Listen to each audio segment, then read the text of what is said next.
What is going on, players, and welcome back to Hungary for Success with me, FoggyPlays, on FM21.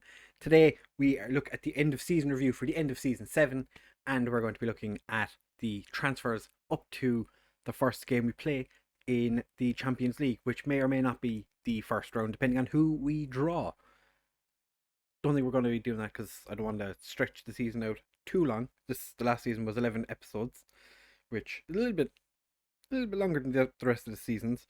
But if you do want to enjoy this episode, make sure to leave a like and subscribe. It makes a massive, massive difference to the channel. Now let's get into it.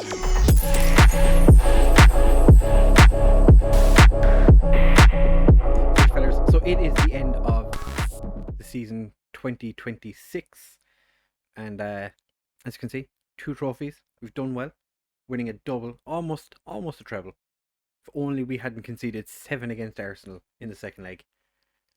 And we had scored more than we actually no. I mean, the amount of goals we scored, if they hadn't scored, yeah. So we're gonna just run through this quickly and see what happens. So I think Carlsberg is probably the favorite to win Player of the Season. I think he was quite good. They're unhappy with Mora because we gave him a wage too high for his place in the squad. He tore his ACL. I think he was good. I don't think you can really complain too much. In terms of players that were actually in the first team, Zamorano had a pretty decent season. Bartek had a good season. Is there any player here that's there's too many. We're going to be here. Okay, so Mora was signing of the season. Yet they're unhappy. Okay. Interesting. So they expected us to win the league. We did. Our average home attendance was 96%. That's not bad. That is not bad. Competition top goal scorers, Madeira and Carlsberg, both getting 21 in the league. They're happy with that. Top goal scorer in the Champions League, Savage got 6. The majority of his goals came in the Champions League, so that was pretty early on. Didn't really score many goals after August, which is not ideal. The Euro Cup, they were delighted that we made it to the semi-finals because they only wanted us to be competitive. Carlsberg scored 8 in that. Madeira got 11 in the Hungarian Cup, where they expected us to reach the final, and we won the thing. To be fair, we didn't really come up against a difficult team until we played Debrecen. Hanvid gave us a good run for our money, and then we beat MTK on penalties, which is not too bad. The biggest win was the 10-0 win against Debrecen, which, score 10 goals in a game. That's generally going to be quite a big win. Match to remember was against Dunstreda, where we beat them 3-1 away from home, and the goal of the season was Zamorano scoring his second goal, running from inside his own half before hitting a shot from 25 metres. I feel like we scored better goals than that, but I'll take your word for it. We still have a 3-star reputation. I feel like that's going to be increased in the not too distant future. Sponsorship money went up, broadcast revenue plummeted. Okay. Corporate and hospitality went up, prize money did quite a jump. Match day commercial and retail went up a little bit. We did spend a lot of the season not in our own stadium, so I feel like that's going to go up for next season.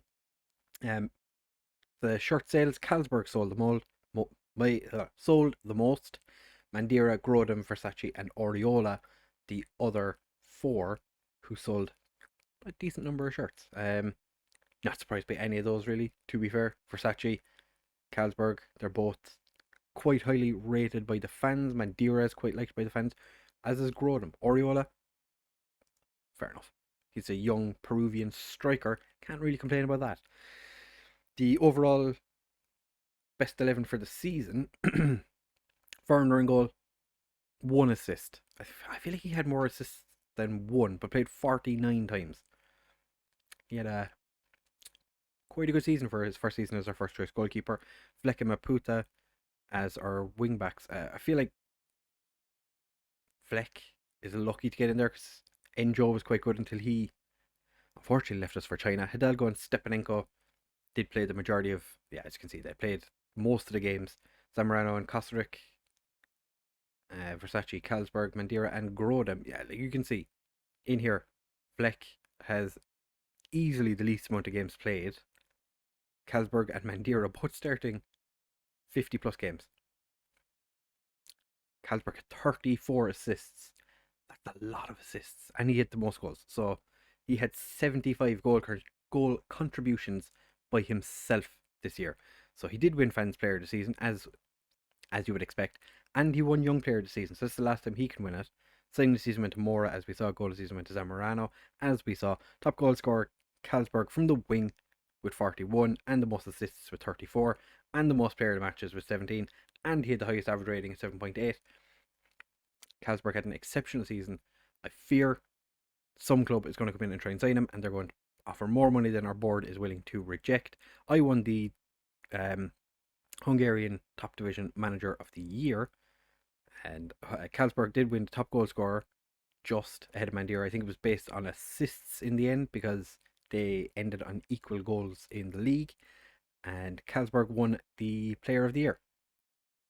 Most goals in a match, Mandira with 4, Carlsberg had the most assists, so these are record breakers. Werner, 21 clean sheets, Carlsberg at 17 man of the matches. Highest transfer fee paid was for Stepanenko at 5 million. Highest transfer fee received was for Nikola Savov, who had a decent season with Milan.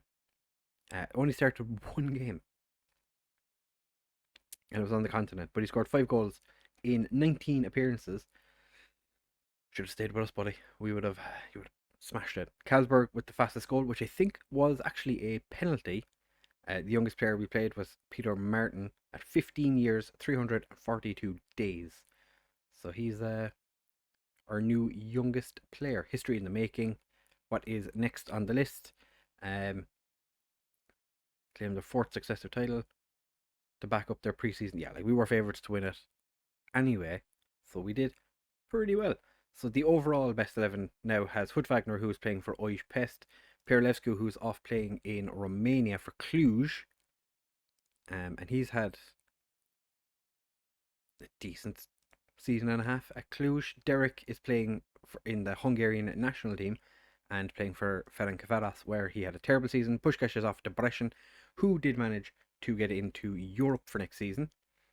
Where's Ongard? Is he still at Gior? He is. Again, decent time of it.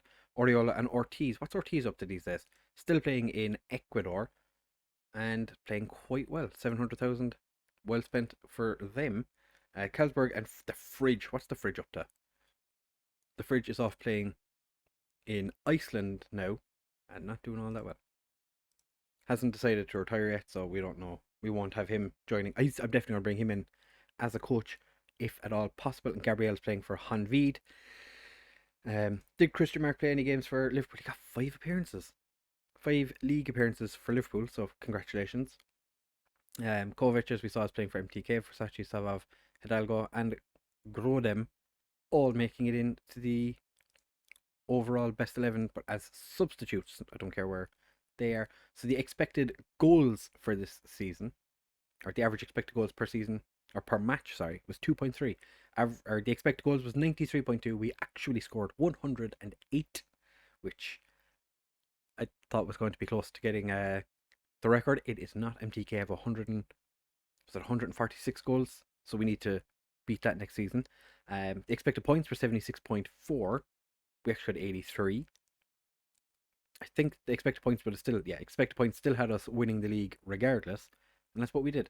So for next season, they want us to win the league again. Oh, we have to expand the stadium, which we've just finished. So I'm thinking maybe we just try and build a new stadium, maybe, because we don't actually own the stadium that we're in. It's owned by the council. In the Champions League, they want us to reach the playoff. Everything else looks the same. My contract does expire in the not too distant future, so we're gonna have to consider chatting away about that with them in due course. End of season team meeting. We're going to discuss plans for next season. Obviously, we're going to come back to retain it. It's going to take a lot of hard work and effort to become champions, but I know we've got what it takes. That is fact. We should be able to competition proper. Okay, so that's the minimum expectation. We want to win our way to the group stage. It's exactly the sort of reaction I was after. Like discuss some promises, outstretch your arms, give an opportunity to younger players. Everyone's happy with that. That's all for now. Let's see what's started pre-season. So that is fantastic. Everyone is delighted. New team report. Nobody cares about that because majority of the time it's wrong. But I think this time it's not too far off what I'd say is our best 11.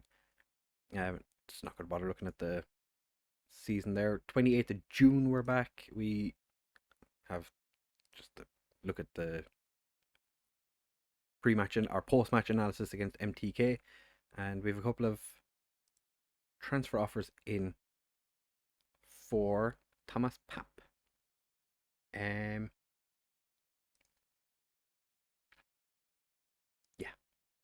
Yeah, that's fine. So that is where we leave it now. I literally have done nothing since you were here. I think it was 2 days ago the season ended. But yeah, what do we have? I'm going to be busy during this off season because in 2 weeks we're playing Armenia twice, and I'm potentially going to make the club some money while I'm doing it because I've called a couple of players up who have deals with, or as part of their transfers, where if they play an international game, we get paid money. So I'm considering doing that. Just calling them up, giving them 10 minutes against Armenia, and being like, thank you very much. We get some free cash. So next part of this episode will be whatever team we draw in was the first round. First qualifying round.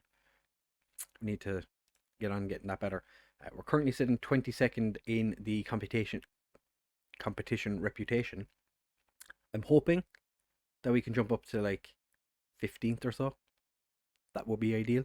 But I think with the fact that Hungary is 57th in the world, I think that might be a little bit of a struggle bus for us. We'll have to wait and see what happens there. But we've a good chance. So we're gonna leave it here for now. We will be back in just a second to update you on what is going on in the world and whether we have jumped in and jumping into the second qualifying round, or if the team in the first qualifying round is worth considering for the next part of this, or the next episode. So we'll be back for that in just a second. Right, fellas, so our first Champions League game is upon us. We are actually after making it into the second qualifying round because of how we performed last season. We jumped up, I think it was 2 places or something like that in the league. If we look at the league, we're up to 20th. We were 22nd last season. And the Hungarian leagues themselves, like the national leagues thing, with the coefficients, we jumped up ahead of Austria and Scotland. So that's quite nice. The season preview has come out as well. We are obviously favourites because why wouldn't we be? We are the best team in the world. Oh, Grodem is the best striker in the league. Fantastic. We have the entire defence. This is fantastic. We are taking on Sarajevo in the first of the games in tomorrow's episode. Should be an interesting one because I don't think we played Sarajevo in this save yet, but we could have been playing against Crusaders again, who got absolutely smashed by Sarajevo. So they didn't do all that well. But we have had a busy time up to this point. I haven't made too many signings. We have sold a bunch of players though. As you can see, we're looking to bring in this Sudanese striker because he is Sudanese. So why not? He's got a decent scout summary. Has a relatively successful career as a striker previously. And we just have a bunch of players that we're trying to either sell or loan out, such as John Divick, who has decided he wants to leave. So for 2 million, he's going to Odd. We're selling Jonathan Richard because he was a slight mistake. Tony Morton has also recently decided he wants to leave, so he's going either to Preston or QPR. And Usakov wants to leave as well because Porto are interested. But Porto keep offering 1.4 million. I am not accepting 1.4 million. But players we have signed, this is all the players we have signed, isn't it? If we go back, yeah. I don't know if I show you this guy. We signed him towards the end of last season. He played, I think, one game in the first team. He came off the bench in one game. It's just a decent American right back. Nobody really cares. But importantly, we have signed these players. Not too many of them actually going to be getting first team football, such as Nidalee Niglechev, who I kind of went with the Nikola Savov was a really good Bulgarian striker. Let's go sign another Bulgarian striker. When this guy popped up, I was like, yeah, let's give him a go. Loaning him out to Ujpest for the season. By the looks of it, according to their season preview for their team, he's going to be a central midfielder for them, which I find interesting. We'll come back to Barreto in a second. We have Marinovic,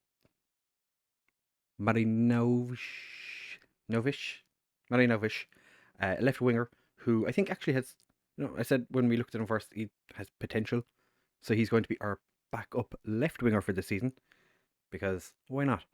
Edwin Tapsoka, we got on a free. The guy he's decent. He's gone on loan to Debrecen.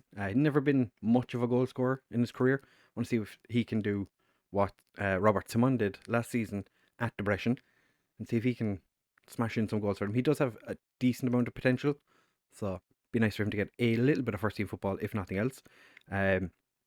Veslovsky is a Hungarian striker, attacking midfielder, winger kind of person, kind of guy, dude. We paid 800k for him. I've had my eye on him for a while, pretty much since he came through the MTK youth intake. We signed him for 800k, and I think that's a bargain.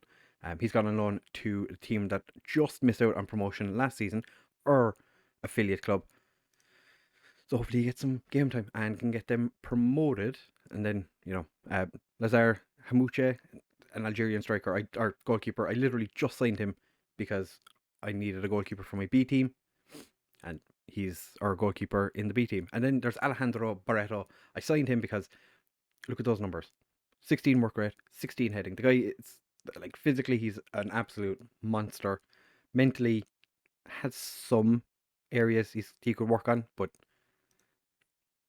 he's good. He's good. Deportivo Cali, centre back. He's going to be one of our main centre backs this year. I think he's already our best centre back. But in terms of players that have left, most importantly, we already know about Aranda. Giovannaro's gone to Haladas. Arichi, nobody cares about you. Koskin was here for a year. Went out on loan to Denilspor for the season. Came back and then went and got sold to MTK. Never gave him a chance. He just wasn't good enough. Cheng Min has left. Faljavli, even though I gave him his Hungarian debut, never going to be good enough for us. Struggled with Pax last season, has gone to Ingolstadt, back in Germany. Hugo Francois has left us. Kiss, Galfi, and Thomas Papp were all players that came through our most recent youth intake. As you can see, sold them on. Demir Kalin was a centre back that I thought was going to be quite promising. He's gone out on loan again, back to Slovenia. One of our young goalkeepers has gone out on loan to VAC. I don't think this guy's ever got, he didn't play a single game last season, so he's gone on loan to a third division side. Hopefully that'll get him some game, or much needed game time. Shaggy's gone back on to Pax. Hopefully he can get some first team football again this year. Robert Saman has gone back to Debrecen on loan. Mitrev's gone on loan to Litex because nobody wanted to buy him. Julio Cesar has also gone to Debrecen. Kuba has gone back to Ujpest. He has. Along with, I've already looked at Niglechev, Camille Gorner.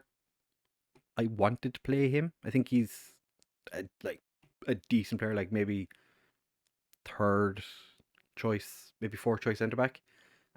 Victor Poulsen came in. I rejected the loan offer, and then he was like, "But I want to go play for them," so he's gone. Edward Purcell's gone back to Pushkash Academia.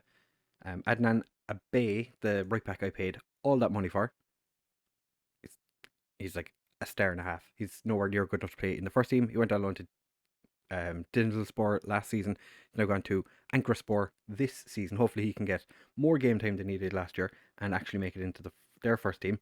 The Brighton have also taken FmGreeno on loan this season, and Giorgio Kovic scored the goal scored the penalty that won us the Hungarian Cup last season.